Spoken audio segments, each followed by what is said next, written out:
Pada Oktober 2000, Menteri Pertanian kala itu, Profesor Dr. Bungaran Saragih, menggagas institusi penelitian yang mengelola bidang pasca panen untuk meningkatkan nilai tambah dan daya saing produk pertanian. Untuk mendukung gagasan tersebut, Balitbangtan membentuk kelompok kerja atau Pokja Pasca Panen dengan tugas menyiapkan berdirinya institusi Litbang Pasca Panen yang berdomisili di Jalan Ragunan nomor 29 Jakarta Selatan. Setahun kemudian lahir Balai Penelitian Pasca Panen. Tahun berikutnya, tepatnya pada bulan Desember tahun 2003, Balai Penelitian Pasca Panen memperoleh peningkatan eselon setingkat eselon 2 atau lebih dikenal dengan BB Pasca Panen. Tugas pokoknya melaksanakan dan merumuskan program penelitian dan pengembangan teknologi pasca panen pertanian.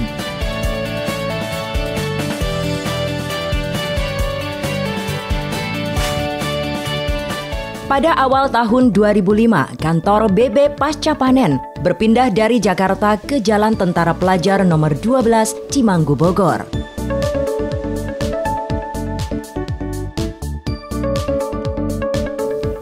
Visi Balai Besar Litbang Pasca Panen Pertanian, penghasil teknologi dan inovasi pasca panen pertanian, mendukung terwujudnya kedaulatan pangan dan kesejahteraan petani.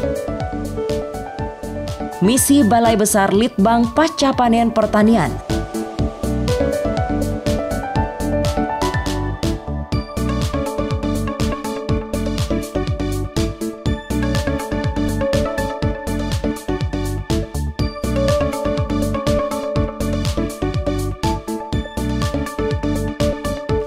Dalam mewujudkan visinya, BB Pasca Panen mempunyai tugas dan fungsi.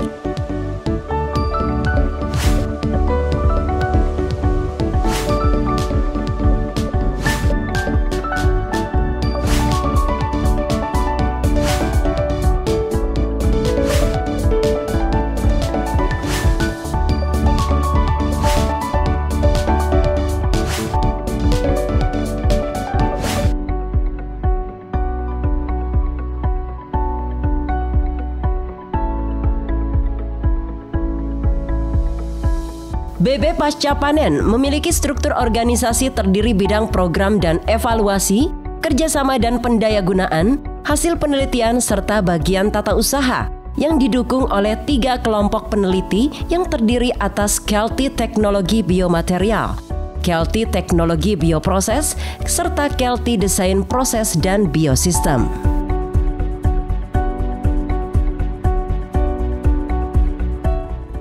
BB Pasca Panen didukung oleh pegawai yang meliputi peneliti dan perekayasa, teknisi, litkayasa, serta fungsional khusus dan fungsional umum dengan latar belakang pendidikan doktor, master, sarjana, dan diploma 3.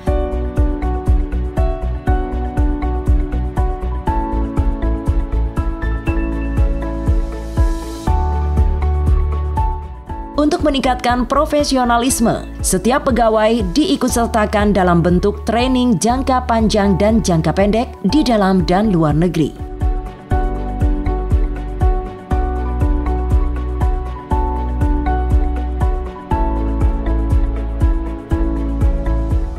BB Pasca Panen memiliki fasilitas penelitian.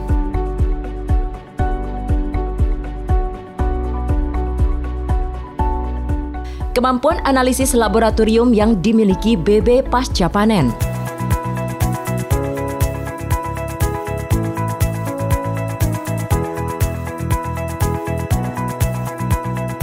Laboratorium pengembangan di BB Pasca Panen dapat dimanfaatkan sebagai sarana untuk inkubator bisnis.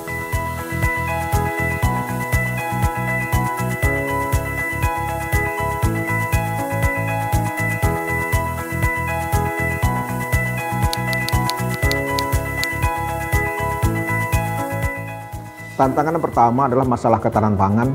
Bagaimana kita bisa mencukupi kebutuhan pangan rakyat Indonesia yang saat ini jumlah penduduk kita mencapai 255 juta jiwa, yang sebagian besar kita penuhi dengan pangan beras.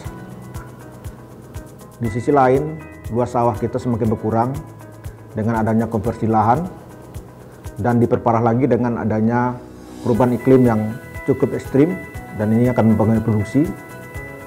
Kemudian juga terjadi juga impor pangan yang cukup tinggi, terutama gandum dan terigu untuk memenuhi konsumsi pangan kita. Kegiatan penelitian dalam rangka pengembangan bioindustri dalam upaya peningkatan nilai tambah, peningkatan daya saing mutu dan keamanan pangan melalui pengembangan teknologi pasca panen, pengembangan produk turunan, dan pemanfaatan limbah melalui pendekatan teknologi zero waste yang ramah lingkungan. Yang keempat, kegiatan penelitian yang bersifat in-house yang dititikberatkan untuk penciptaan inovasi teknologi pasca panen dan pengolahan yang mutakhir untuk menjawab tantangan kebutuhan teknologi di masa depan, termasuk bioenergi dan nanoteknologi. Membangun dan mengembangkan kerjasama penelitian dengan perguruan tinggi, lembaga penelitian pemerintah maupun swasta, maupun dengan lembaga penelitian internasional, dan juga kerjasama dengan dunia usaha.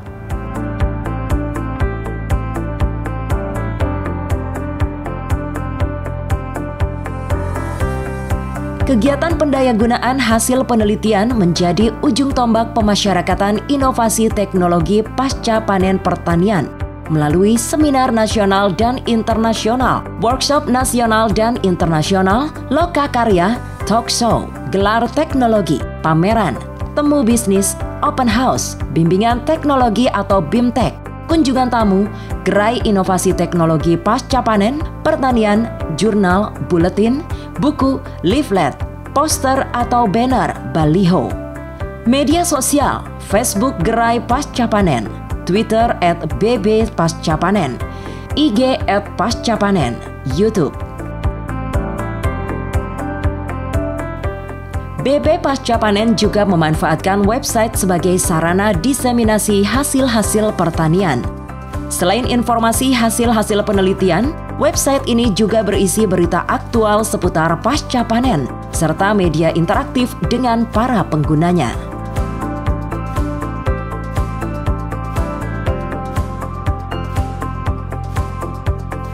Kerjasama dalam dan luar negeri memberikan dampak terhadap percepatan diseminasi teknologi dan optimasi penggunaan dana, sumber daya manusia, fasilitas. Kerjasama tersebut meliputi kerjasama penelitian dan pengembangan, kerjasama kemitraan, inkubasi bisnis, konsorsium.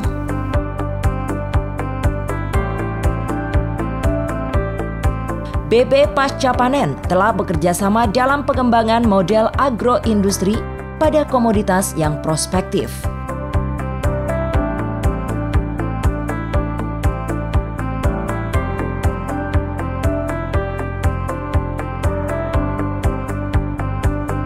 Banyak yang telah dihasilkan oleh BB Pasca Panen, baik invensi teknologi dan inovasi penanganan segar, dan pengolahan hasil pertanian untuk semua komoditas pertanian.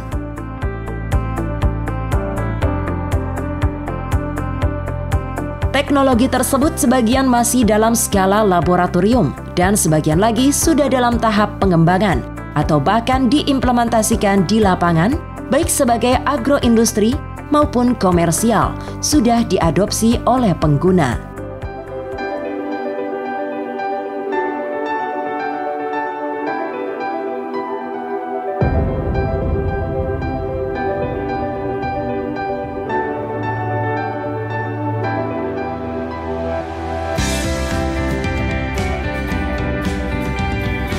Salah satu hasil penelitian BB Pasca Panen yang telah diadopsi adalah teknologi penanganan segar buah mangga oleh PT Alamanda Sejati Utama di Banjaran, Bandung.